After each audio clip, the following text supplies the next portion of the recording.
గణపతిని పూజించే సమయంలో సత్వగుణం కలిగినటువంటి ఉండ్రాళ్ళు, పాయసం వంటివి నివేదన చేస్తాం కదా! దీనిలో ఉన్నటువంటి అంతరార్థం ఏమిటి? అలాగే గణపతికి గరిక పచ్చడి కూడా చేసి నివేదన చేయొచ్చా?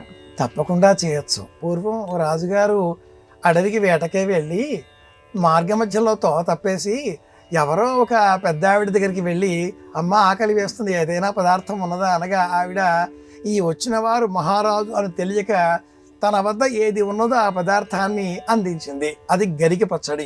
ఆ మహారాజు గారు ఆకలితో ఉన్నారు కాబట్టి వేడివేడి అన్నాన్ని ఆ గరిక పచ్చడితో కలుపుకొని నెయ్యి వేసుకుని శుభ్రంగా భోంచేసి తిరిగి అంతఃపురానికి వచ్చాక ఆ పదార్థం ఏదో కావాలి పట్టురండి అని చెప్పాడు. వీళ్ళంతా వెళితే ఆ పెద్ద ఆవిడ వచ్చిన వ్యక్తి మహారాజు అని ఇప్పుడు తెలిసింది కాబట్టి నేను చేసింది గరిక పచ్చడి అని చెప్పలేక నానా ఇబ్బందులు పాలైంది. ఈ భాద్రపద మాసంలో సత్వగుణోపేతమైన పదార్థాలనే స్వీకరించాలి. ఒకే పూట భోజనం చెయ్యాలి. సంప్రదాయంలో క్రమేణా ఏకాదశి అనంతరం పాలు స్వీకరించకూడదు, ఇప్పుడు పెరుగు స్వీకరించకూడదు. పెరుగు మనలో మందాన్ని పెంచుతుంది, వాత గుణాన్ని పెంచుతుంది, అంటే సత్వగుణం తొలగిపోతుంది. రజోగుణాత్మకంగా మనం మారిపోతూ ఉంటాం. రజస్సు తమస్సు ఈ రెండు కూడా అనుకున్నప్పుడు దోషకారకం కనుక ఈ రెండు కాకుండా మనం సత్వగుణాన్నే అభిలషించే వారంగా ఉండాలి. అంటే ఎలా? తినే పదార్థాలలో ఉప్పు, కారం, నూనె ఈ మూడు తగ్గించాలి.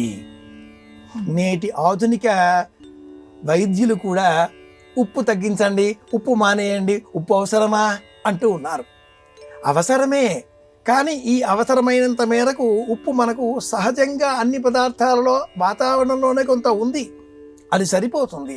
అధికంగా మనం రుచి పుట్టగా నేర్చున్నట్టయ్య భాస్కర అంటూ తెచ్చుకొని మింగేసి రోగాల పారిన పడిపోతున్నాం. అలా కాకుండా ఉండాలి.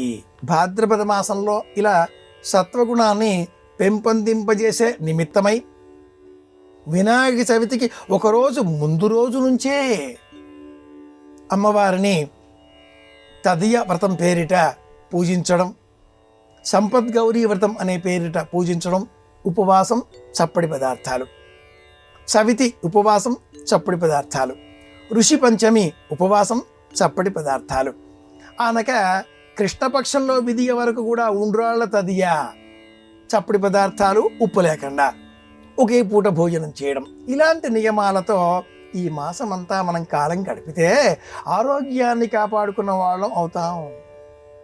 తెలియకుండానే ఈ దేహాన్ని వాతం కమ్ముకు వస్తూ ఉంటుంది.